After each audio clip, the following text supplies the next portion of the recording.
So climate change seems to be affecting Iran in a profound way.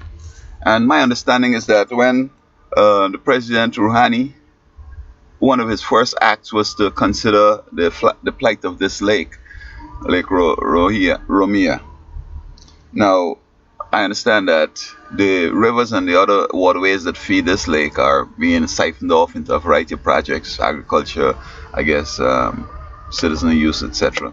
And so nothing or just a minuscule amount gets in there. I mean, it evaporates and therefore needs more than evaporation to really sustain itself.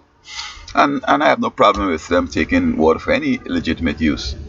Nevertheless, this is such a beautiful natural resource that I'm sure that he's thinking of ways that he wants to solve this problem. And one way could be to run some pipes and put in some pumps. When it's going over the mountain, you don't need a pump for a long while. But get some. It's about 500 to maybe 1,500 miles away from the Arabian Gulf, the Arabian Sea, and the Arabian Sea is fed by the Indian Ocean, so that you have an unlimited amount of salt water you could get up there.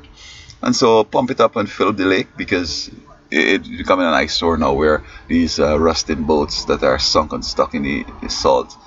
And it would be getting, of course, salt water. Apparently, the area might be salty, and fresh water goes in and becomes salt. But here you're going to be pumping salt water from the Indian Ocean via the Arabian Sea.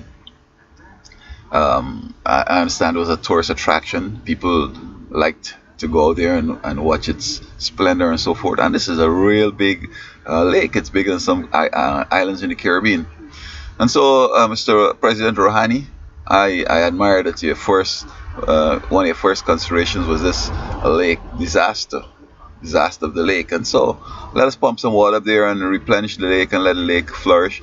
And of course, much of the water evaporates. It goes back into rain and keep the cooling of the area, etc.